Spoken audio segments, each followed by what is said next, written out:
علی محمد خان صاحب، آپ کے کہتے ہیں نا جیل میں مقید ساتھیوں نے خط لکھا کہ مذاکرات ہونے چاہیے، پھر جو قیادت آپ کی جیل سے باہر ہے وہ بھی وقتاً فوقتاً آپ سمیت جو یہ کہتے رہیں کہ جی مذاکرات ہونے چاہیے۔ اب جو گزشتہ روز عمران خان صاحب کا ایکس پہ پوسٹ آئی، اس میں انہوں نے کہا کہ جی مذاکرات کو بالکل رد کر دیا انہوں نے، اور کہا کہ اب تحریک چلائیں گے۔ کیا آپ کی جو قیادت ہے جو جیل سے باہر ہے وہ اور عمران خان صاحب ایک صفحے پہ نہیں ہیں؟ بسم اللہ الرحمن الرحیم، اللہم صلی علی محمد وعلی آل محمد۔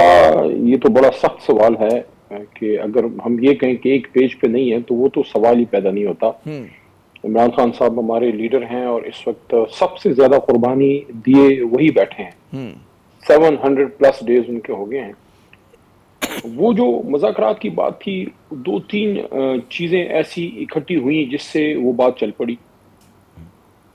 پہلی تو جب بجٹ سیشن میں شہباز شریف صاحب گور صاحب کے پاس آئے اور مذاکرات کی بات کی۔ دوسرا جب کوٹ لکھپت سے وہ ایک خط آ گیا ہمارے اسیران کا، جس میں وائس چیئرمین قریشی صاحب اور باقی اسیران وہاں جو ہے سینئر قیادت ہے، ان کی طرف سے بھی کہا گیا کہ مذاکرات واحد راستہ ہے۔ وہ پھر پارلیمنٹری جو کمیٹی ہوئی ہے میٹنگ پچھلے ہفتے، اس پہ پھر کافی ڈیبیٹ ہوئی۔ میں نے تھوڑا سا اس سے ڈفر کیا ہے۔ میں سمجھتا ہوں کہ واحد راستہ نہیں ہے، مذاکرات ایک بہت بڑا راستہ ہے، لیکن ایک راستہ آپ کے پاس احتجاج کا بھی ہوتا ہے۔ اور میں نے یہ بات لیڈرشپ کو کہی اس میٹنگ میں کہ جو احتجاج ہوتا ہے وہ ایک طرح سے ناک آن دا ڈور ہے کہ آپ احتجاج کے ذریعے مذاکرات کا دروازہ کھولتے ہیں، کیونکہ الٹیمیٹلی تو گفتگو کے ذریعے ہی چیزیں ٹھیک ہوتی ہیں۔ کچھ ہم نے موقع ضائع بھی کیے، اس کا بھی میں نے ذکر کیا، جو مذاکرات کے ذریعے 24 نومبر یا پاک بھارت جنگ جیتنے کے بعد ایک اپرچونٹی کریٹ ہوئی تھی۔ بہرحال اس وقت پارٹی ایک ایجوٹیشن موڈ کی طرف جا رہی ہے، اس کی تیاریاں جو ہیں وہ شروع ہیں۔ خیبر پختونخوا سے تیار ہے، میٹر پنجاب کرے گا کہ پنجاب میں کیونکہ وہاں فسطائیت زیادہ ہے، بہت زیادہ ظلم و ستم ہے، لیکن بہرحال خان صاحب کی جو ڈائریکشن ہوگی پارٹی اس پہ چلے گی۔ اچھا، یہ جو آپ کہہ رہے ہیں کہ جی تحریک چلانے کے لیے تیار ہیں، کس حد تک تیار ہیں؟ کیونکہ ماضی کے جو تجربے رہے، کے پی نکلا، پنجاب نہیں نکل سکا، پھر سندھ میں بھی ہم نے دیکھا سکوت رہا، کیونکہ آپ لوگ ایک ہی جگہ پہ جلسہ جلوس کرنے کے قائل ہیں، آپ تحریک کو پھیلاتے نہیں ہیں۔ اس بار کیا بڑی تبدیلی آئے گی تحریک چلانے کے انداز میں کہ جو پرانا والا نتیجہ ہے کہ جس میں مطلب ہے کہ مزید مقدمات بنے، ناکامی کا ایک وہ دیکھنا پڑا، کیا اس بار آپ کے پاس وننگ کمبینیشن بن رہا ہے؟ ایسا کیا نیا کرنے جا رہے ہیں آپ لوگ؟ دیکھیں، اس بار ڈیفرنٹ یہ ہوگا کہ پارٹی سوچ رہی ہے کہ اس بار احتجاج کو پورے ملک میں پرامن طور پہ پھیلا دیں۔ کوئی شہر ہے، کوئی چھوٹا شہر ہے، ٹاؤن ہے، یا کوئی گاؤں ہے۔ آج کل ہمارے گاؤں بھی بڑے بڑے گاؤں ہیں، پنجاب میں اور باقی صوبوں میں بڑے بڑے آبادیوں والے گاؤں ہیں۔ وہاں پرامن طور پہ آپ کسی پریس کلب کے سامنے، آپ کسی بڑے چوک میں ایک پرامن احتجاج کر سکتے ہیں، وہاں بیٹھ سکتے ہیں، دھرنا دے سکتے ہیں، کچھ وقت کے لیے، زیادہ وقت کے لیے، کچھ گھنٹوں پہ محیط، یا ایک دن چھوڑ کے اگلے دن، یا ایک ہفتے کے بعد دوسرے ہفتے، یا کنٹینیوس مستقل دھرنا، مستقل احتجاج۔ وہ پارٹی کا فیصلہ ہوگا کہ اس کو کس طرح وہ پھیلاتے ہیں، لیکن پورے ملک میں اگر آپ اس کو پرامن طور پہ پھیلائیں گے تو لگتا یہ ہے کہ اس کا امپیکٹ جو ہے وہ زیادہ آئے گا، اور الٹیمیٹلی پھر آپ کو ٹیبل پہ بیٹھ کے مسائل کا حل نکالنا ہے۔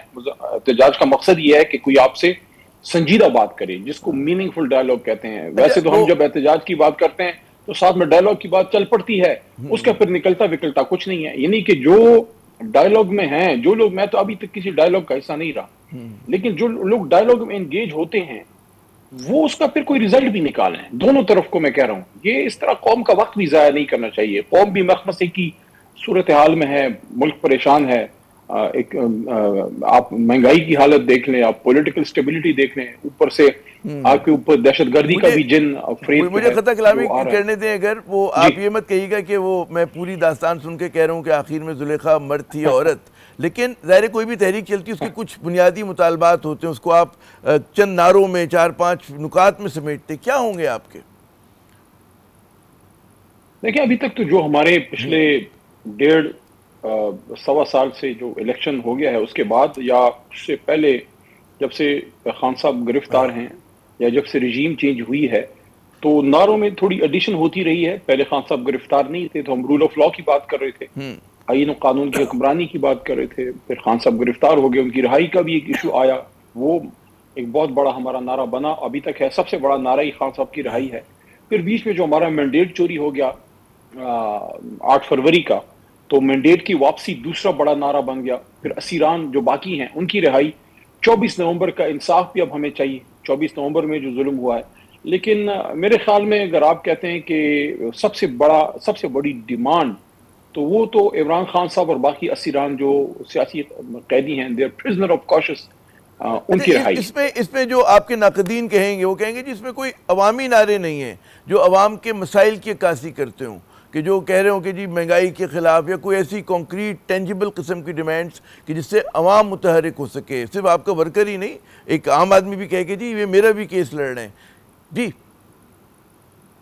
نہیں، اس میں یہ ساری چیزیں شامل ہیں۔ دیکھیں، رول آف لا، اگر ایک ملک میں آئین اور قانون کی حکمرانی ہوگی، انصاف ملے گا۔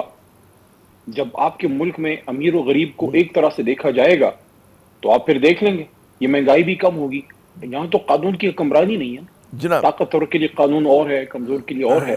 اور یہ بھی ایک بہت بڑی وجہ ہے۔ دیکھیں، عوام نے اپنے لیے ایک لیڈر چنا یا ایک جماعت کو ووٹ دیا، آپ نے وہ مینڈیٹ جو ہے وہ اڑا لیا اور اس لیڈر کو جیل میں ڈال دیا۔ یہ آپ نے اس لیڈر یا اس جماعت سے زیادتی صرف نہیں کی، آپ نے عوام سے زیادتی کی ہے۔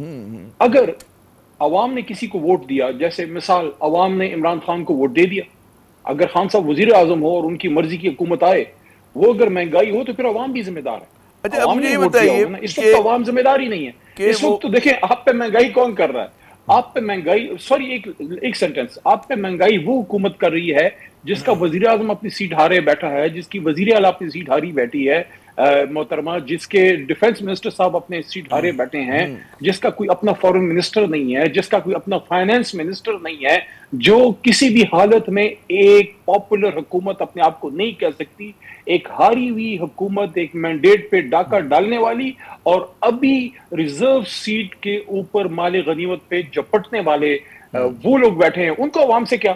ان کو جدھر سے اقتدار آیا ہے ادھر معاملات ٹھیک ہیں۔ اچھا، مجھے یہ بتائیے، میں